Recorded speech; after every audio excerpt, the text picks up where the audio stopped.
성관계 직전에 갑자기 엄마한테 전화가 오는 경우가 있고 이해하시죠?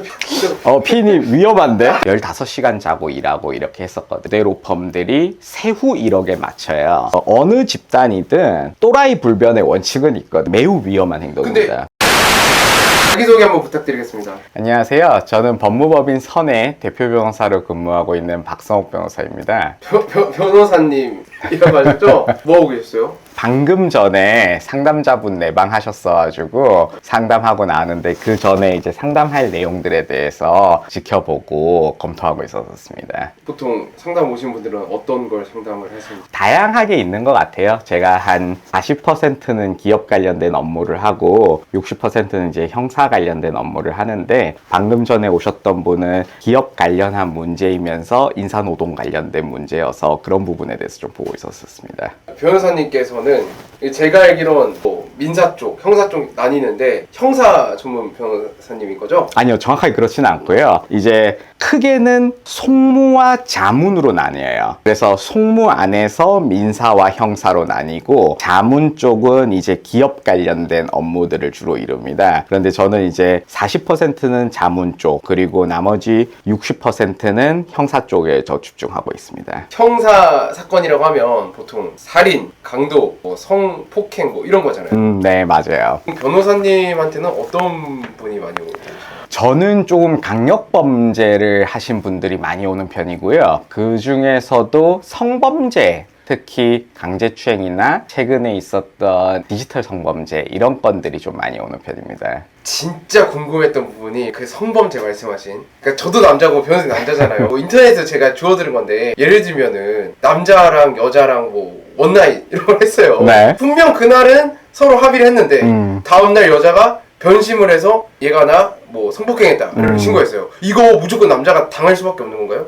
아니요, 실제로 그런 사례들이 되게 많습니다. 많고 제가 수행했던 건들도 있는데 이제 무조건 남자한테 불리한 건 아니에요. 사실 이게 결국에는 사실관계를 확인해서 그에 맞는 결과를 내야 되는 거기 때문에 그 진술을 한 여성분의 진술이 합리적이지 않거나 아니면 조사하는 과정 속에서 진술이 계속 바뀌거나 아니면 CCTV라든지 카카오톡 대화 내용들을 봤을 때 CCTV에서 이 여자분이 뭐 멀쩡하게 술에 하나도 안 취하고 오히려 남성분을 먼저 끌어안거나 팔짱을 끼고 들어갔다, 그런 부분이 찍혀 있는데도 본인이 강간당했다 주장하는 거는 진술의 신빙성을 얻을 수 없거든요. 그렇기 때문에 그런 부분은 부인되고 오히려 우리가 생각하는 합리적인 수준의 결론이 나오는 것 같아요. 근데 또 여기서 디테일하게 들어가면 분명 그때까지는 여성분도 아 그래 좋아서 동의하에 들어갔는데 막상 모텔에 가서 누웠는데 변심했다. 근데 남자가 했다. 그래서 나는 강간이다. 이렇게 주장하면 어떡하죠? 그런 부분 때문에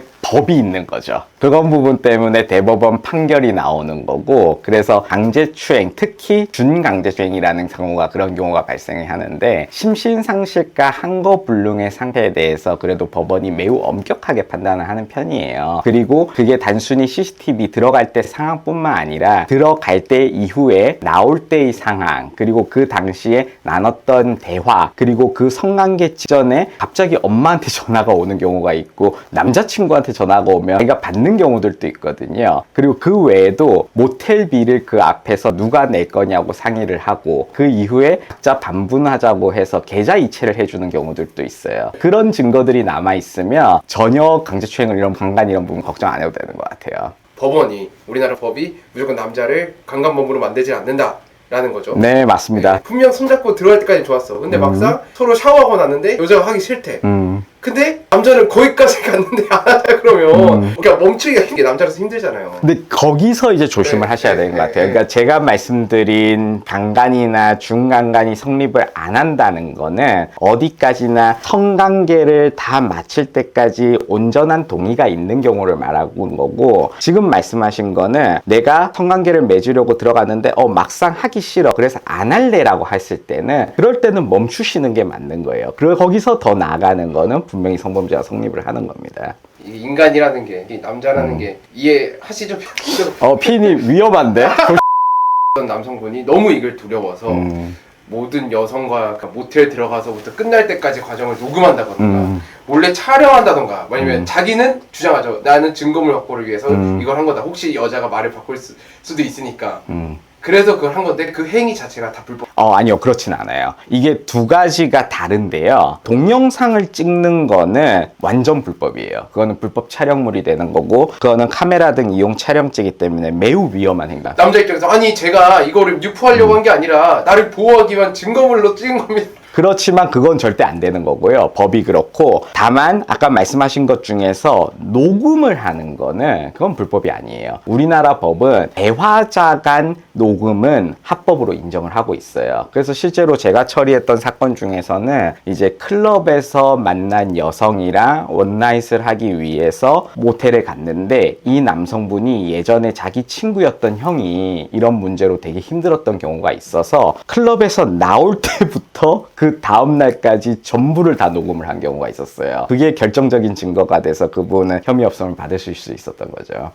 이거 판사 아닌가요 이거? 제가 군대를 법무관으로 갔다 왔었는데요. 네, 맞습니다. 그때 이제 전역할 때 사진이고, 이제 군사법원의 군판사였기 때문에 군사 재판 도중에 이제 사진병이 그때 촬영했던 사진입니다. 판사 경험도 있으시죠? 군판사 경험이 있는 거죠. 네. 지금은 개업하셨잖아요. 네. 개업하시기 전에는 어디? 제가 법무관 전역을 하고 법무법인 세종이라고 이제 우리나라 한 5대 로펌 되는 곳인데 거기에 M&A 팀에서 근무를 했었어요. 그런데 이제 거기서 업무를 이제 많이 하다 보니까 조금 좋은 평가를 받게 됐고, 그래서 그 이후에 이제 우리나라 어떻게 보면 최대 로펌이라고 할 수 있는 김앤장 법률사무소에 스카웃돼서 거기서 근무를 했었습니다. 우리나라 1등 로펌이라고 불리는 김앤장 출신 변호사인 거죠. 네, 그렇습니다. 변호사들 중에서도 엄청 엘리트신 거 아니에요? 그렇게 평가를 해주시면 감사하네요. 예. 아니, 로펌 중에서도 변호사들의 꿈의 아마 로펌 같은데 거기서 왜 나오신 거예요?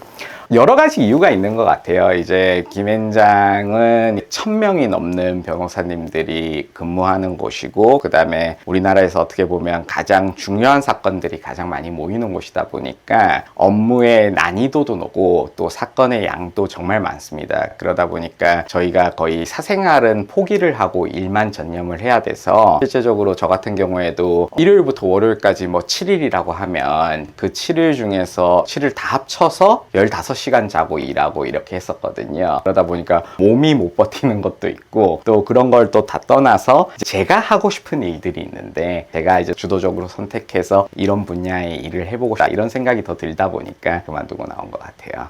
확실히 그 김앤장 돈 많이 준다는데 그 사람을 그냥 죽여놓네요 거의. 최고의 대우를 해주시는 건 맞는데 단순히 죽어놓는다고 말하긴 그렇고, 거기서 정말 좋은 분들로부터 정말 많은 트레이닝도 받고 다양한 경험을 해보는 것 같아요. 그래서 그 경험은 정말 힘들긴 했지만 대체 불가한 경험이었던 것 같습니다. 그러면은 이건 좀 실례되는 소리지만 그 변호사님들 수입이 김앤장 정도면 이게 뭐 어느 정도? 김앤장 연봉을 공개해도 되는지 모르겠는데, 뭐 예를 들면 연봉 1억은 그냥 기본이다.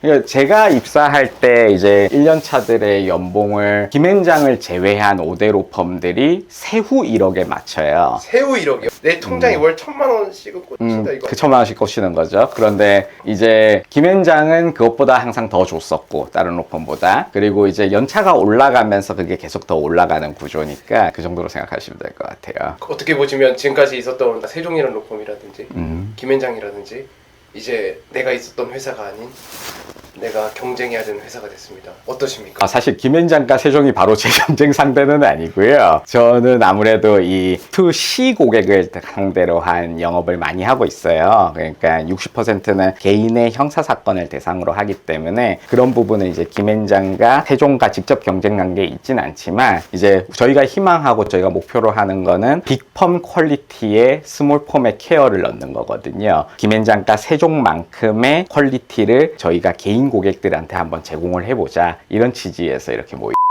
변호사님은 어떤 계기로 변호사가 되셨는지? 사실 제가 특별한 계기가 있었던 것 같지 않아요. 사실 어렸을 때 아버지, 할아버지 이렇게 어르신들이 남자니까 법조인 돼야지, 법대 가야지 약간 이렇게 생각을 주입시키셨던 것도 있고, 저희 외할아버지가 제가 대학생 때 이제 암 말기셨는데 집안에서 판사 한 명 나왔으면 좋겠다 이런 생각들이 강하시다 보니까, 그러면 나는 법조인이 돼야겠다, 그냥 그렇게 자연스럽게 생각을 하다 보니까 법대에 진학하고 변호사가 됐던 것 같습니다.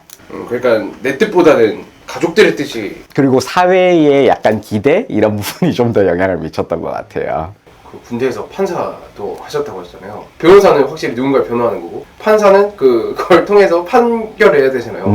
뭐가 더 어려워요?